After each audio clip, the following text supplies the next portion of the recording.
La vaccination. Ce cours est destiné aux étudiants de 4e année médecine. Les objectifs de ce cours sont de définir la vaccination et préciser ses objectifs, citer les principaux types de vaccins, préciser les différents types d'associations vaccinales, le mode d'administration, la conservation et les principales contre-indications, détailler les vaccins du programme national, connaître le calendrier vaccinal en Tunisie de 2019 et connaître les autres vaccins hors calendrier.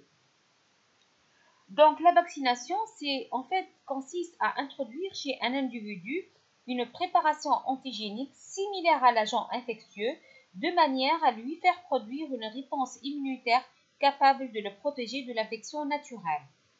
Cette immunoprophylaxie active est spécifique. Son application à une population ou à un groupe en fait un moyen de prévention très utile en santé publique et la vaccination est un élément majeur de santé publique. Quelques mots sur l'histoire de la vaccination. La vaccination a commencé depuis le XVIIIe siècle, particulièrement en 1796, par l'utilisation de la vaccine pour prévenir la variole. C'était la première utilisation rationnelle organisée. Peu de temps après, ou un siècle après, Louis Pasteur a mis en place ou a créé le vaccin contre la rage. En 1921, c'était la découverte du vaccin du BCG par Calmette et Guérin en 1921. En 1923, Gaston Ramond a mis en place le vaccin contre la diphtérie. Par la suite, d'autres découvertes ont suivi. En 1948, maîtrise de culture cellulaire in vitro avec atténuation par passage sur culture cellulaire des germes. En 1970, il y a donc création du vaccin polyosidique et en 1980, conjugaison de polyosides à une protéine porteuse, ce qui rend donc ces polyosides plus immunogènes dès les premières semaines de vie et ça donc donne un effet rappel. Maintenant, on va voir les bases immunologiques de la vaccination et on va commencer par les réponses immunitaires. L'immunité envers les maladies infectieuses se développe en réponse aux antigènes qui stimule la production d'anticorps et ou une réponse cellulaire dirigée spécifiquement contre cet antigène. Et donc, les réponses immunitaires utilisées en vaccination peuvent être d'ordre humoral, cellulaire et ça met en place donc la réponse mémoire. En fait, la stimulation de la réponse immunitaire de l'individu, les principes de la vaccination sont basés sur deux éléments clés de la réponse adaptative, la spécificité et la mémoire.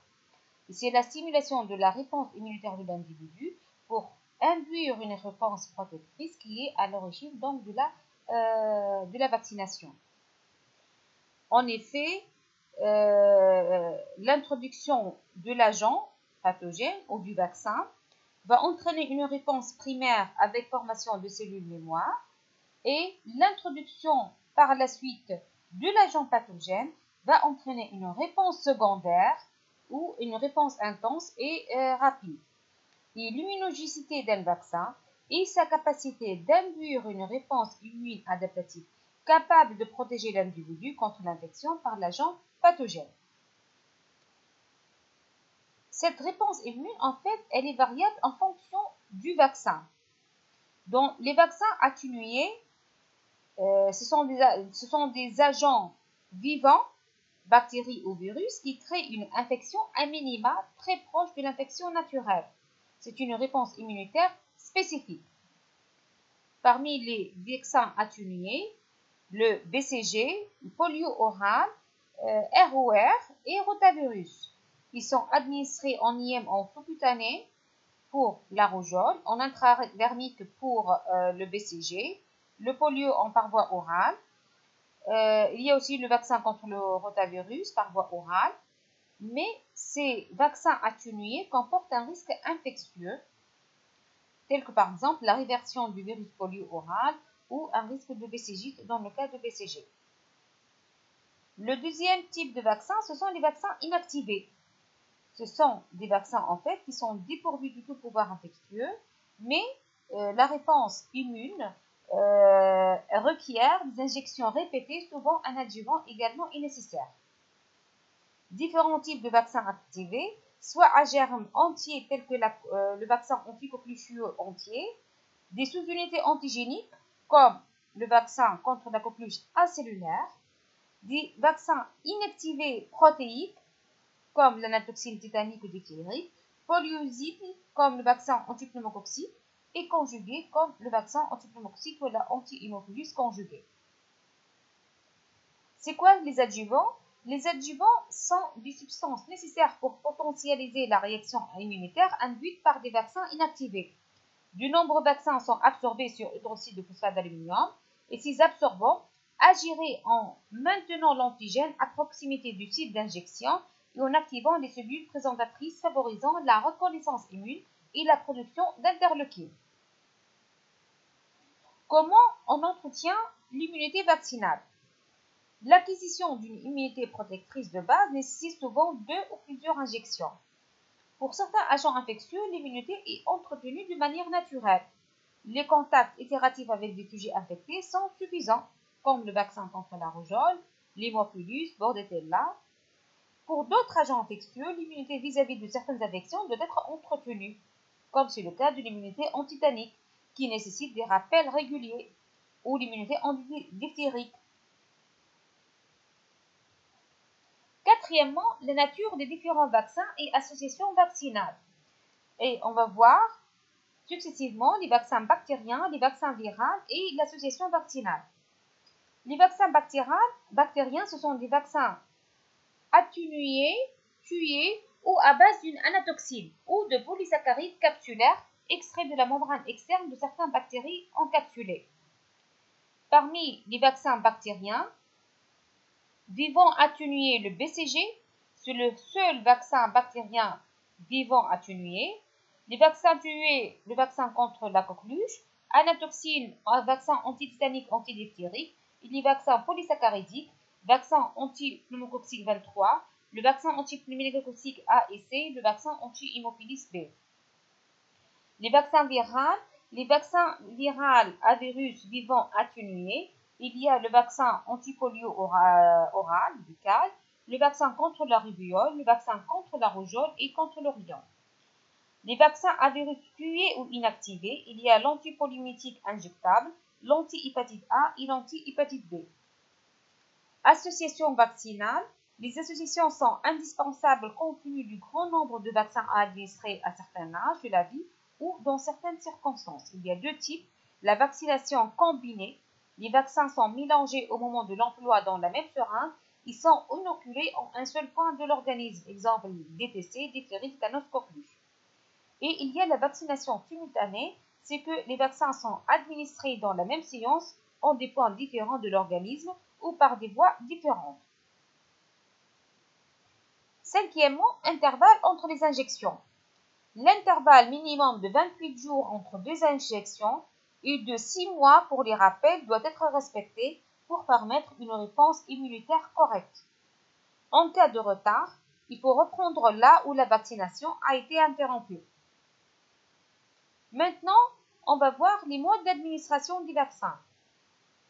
Il y a soit la voie sous-cutanée, au niveau de la région sous-capsulaire et la face externe du bras, la voie intramusculaire qui est préconisée au niveau de la face antérolatérale supérieure de la cuisse, et la voie orale, et c'est le cas du vaccin antipoliomyétique oral ou contre le rotavirus. La voie intradermique qui est réservée pour le BCG, qui est effectuée sur la face externe du bras gauche à l'union du tiers supérieur du tiers moyen. Et donc, le signe d'une injection correcte, c'est l'apparition d'une papule pâle, peau d'orange, qui va disparaître en quelques minutes. Comment conserver les vaccins et chaînes de froid? Les vaccins sont des produits biologiques fragiles et d'une durée relativement brève. Une température entre plus 2 et plus 8 degrés soit respectée tout au long du circuit de distribution du vaccin, depuis son lieu de production jusqu'au pharmacien dépositaire et au cours de son transport rapide au médecin vaccinateur. Un flacon ouvert doit être jeté en fin de la journée. Contre-indication des vaccins. Contre-indication des vaccins vivants atténués. C'est-à-dire, je rappelle, le BCG, polio oral, RO et rotavirus. Donc, les vaccins vivants atténués sont contre-indiqués de façon formelle pendant tout traitement immunosuppresseur, pendant et 6 mois après une chimiothérapie, jusqu'à minimum 2 ans après la greffe, pendant un traitement corticoïde à forte dose et en cas de déficit immunitaire combiné sévère. Inversement, il faut savoir que les déficits immunitaires congénitaux ou acquis sont des contre-indications à la vaccination en fonction du type du vaccin.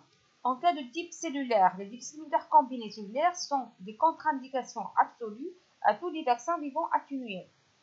Les déficits immunitaires humoraux sont une contre-indication à la polio orale et les déficits de la phagocytose, tels que la granulomatose septique chronique, la neutropénie, ce sont des contre-indications à la vaccination par le BCG. Donc, il faut reporter l'administration des vaccins si doute de déficit immunitaire primitif. Maintenant, on va voir un à un les vaccins du programme national de vaccination. Et on va commencer par le BCG, qui se présente sous la forme d'un flacon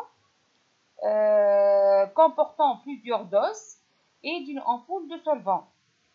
C'est un vaccin bactérien vivant atténué de la souche Calmette-Guérin. Il est sensible à la lumière et à la chaleur. Il doit être conservé entre plus 2 et plus 8 degrés. Et une fois reconstitué, le vaccin doit être utilisé durant la même séance. La population cible par le BCG, c'est tous les nouveau-nés, quel que soit leur poids de naissance, tous les enfants non porteurs de cicatrice vaccinale. La dose administrée est de 0,5 ml pour les enfants de moins de 1 an, 0,1 ml pour ceux de plus que 1 an. Donc, le BCG se donne par voie intradermique stricte au niveau de la face antéro-externe du bras gauche. Les vaccins antipolymulétiques. Le vaccin antipolymulétique vivant atténué par voie orale, le VPO trivalent type 1, 2, 3. Il y a également le VPO bivalent type 1 et 3 et le vaccin antipolymulétique inactivé par voie injectable. Donc, la différence entre les deux, le premier par voie orale, ce sont des virus vivants atténués. La dose, c'est 2 gouttes, c'est très efficace, mais il y a un risque donc de paralysie.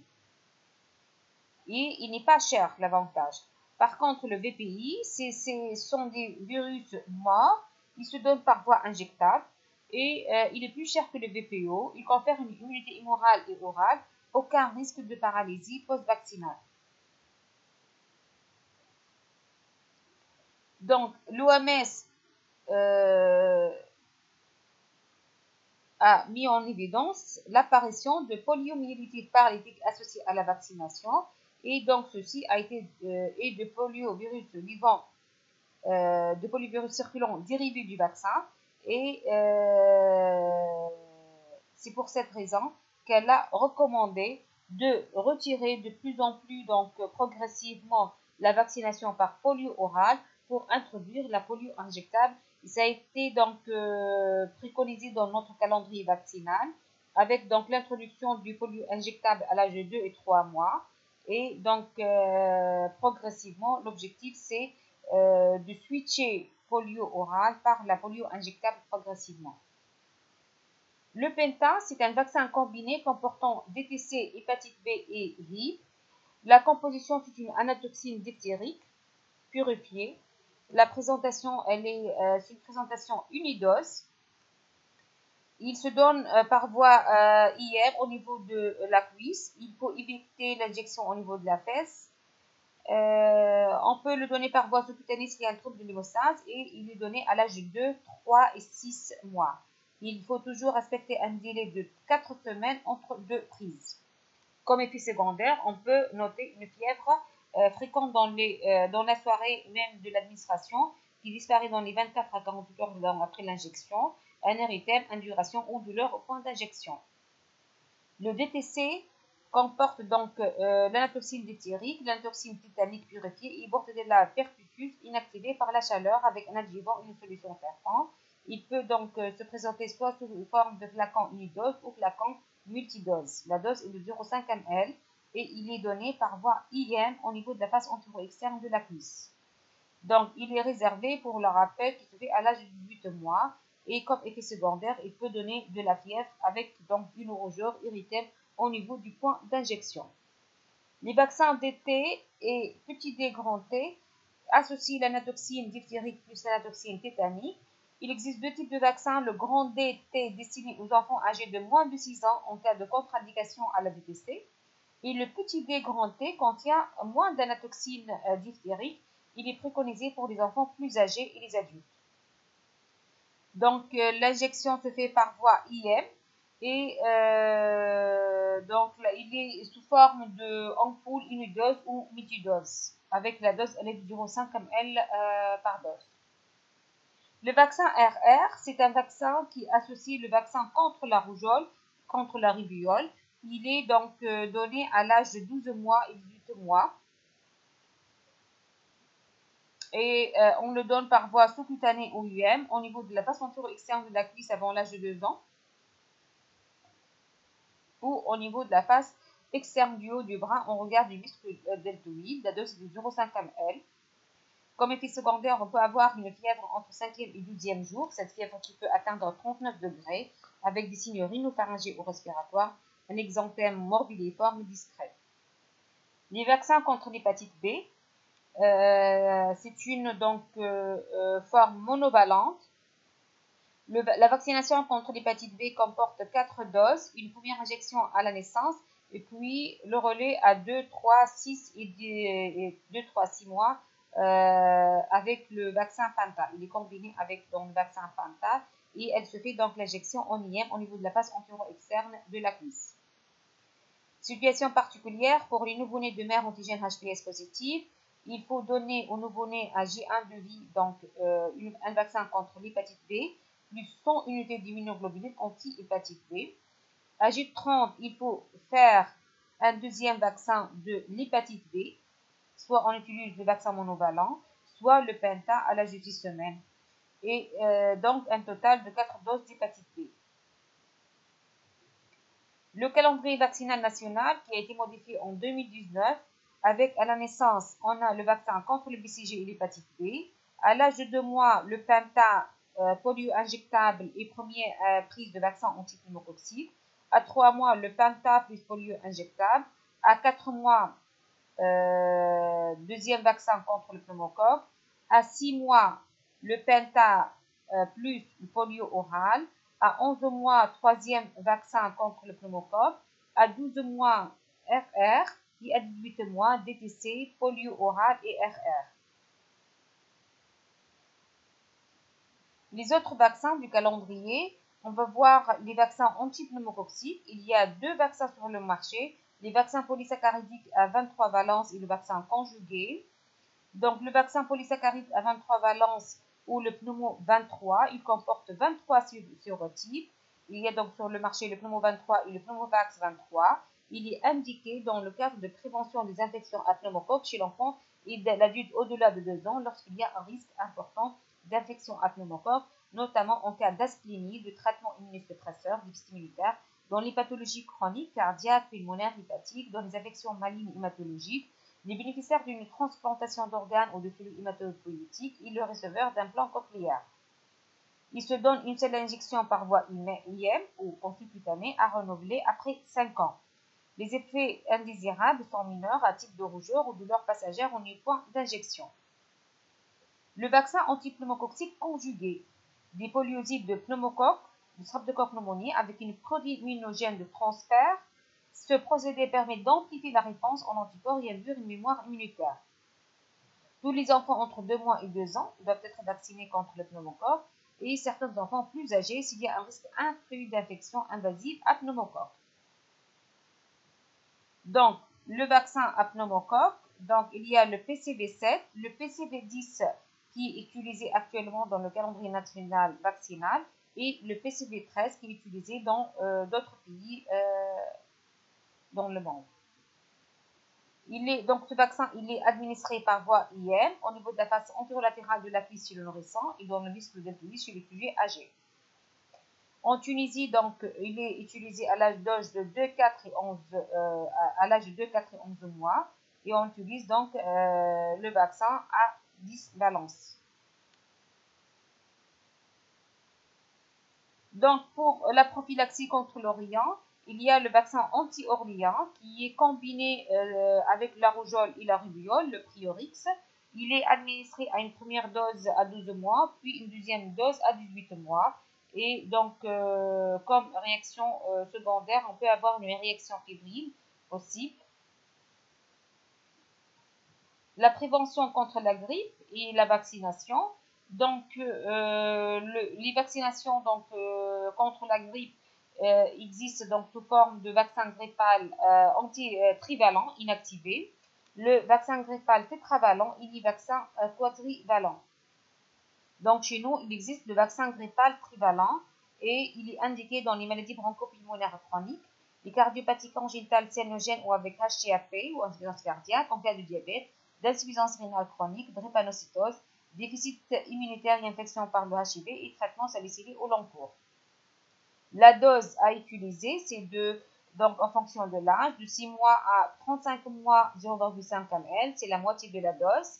On peut donc donner 2 doses à 1 mois d'intervalle en primo-vaccination, puis par la suite une dose en rappel annuel.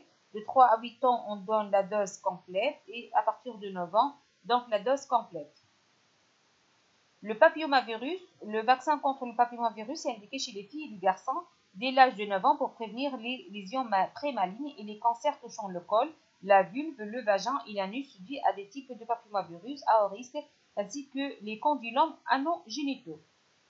Donc, 31 mars 2017, 61 pays du monde avaient introduit ce vaccin dans leur calendrier vaccinal national pour les filles et 11 pays l'avaient également introduit pour les garçons. Le schéma vaccinal pour le vaccin Cervarix par injection intramusculaire, donc il est initié entre 9 et 14 ans, on évolue 2 doses espacées de 6 mois. Entre 15 et 19 ans, 3 doses administrées selon un schéma 0, 1 et 6 mois.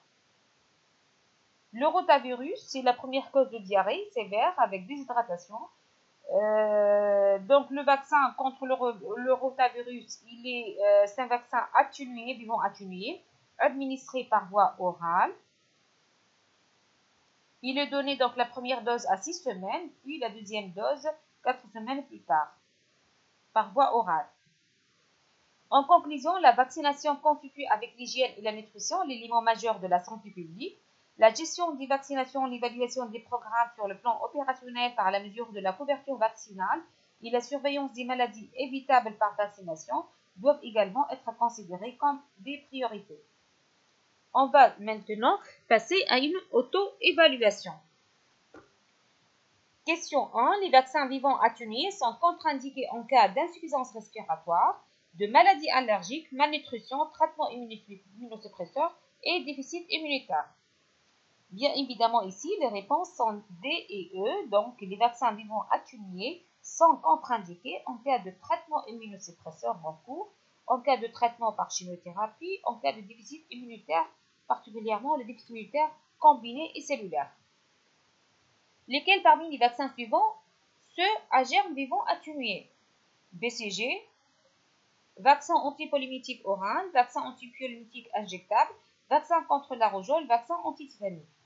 Et la réponse, bien sûr, le vaccin, le BCG, le polio oral, vaccin contre la rougeole, la rubéole et l'Orient, et le vaccin contre le rotavirus. QCM 3, parmi les manifestations post-vaccinales indésirables, lesquelles doivent être déclarées? Une réaction locale avec rougeur, une fièvre modérée, un choc anaphylactique, une BCG généralisée, un abcès au point d'injection. Donc, un choc anaphylactique, BCG généralisée, un abcès au point d'injection. Les autres, la réaction locale et la fièvre modérée, ce sont des effets secondaires mineurs qu'on peut voir dans certains vaccins qui ne nécessitent pas de déclaration. Quatrième question, les vaccins inactivés sont contre-indiqués en cas de grossesse, de déficit immunitaire, de réaction allergique grave à un vaccin similaire, maladie chronique grave, traitement immunosuppresseur en cours. Donc uniquement en cas de réaction allergique grave à un vaccin similaire. Cinquième question, en cas de déficit immunitaire combiné sévère, lesquels des vaccins suivants sont contre-indiqués? Polio oral, anti-rougeole, BCG, anti-pneumococcique et anti-grippal. En cas de déficit immunitaire combiné sévère.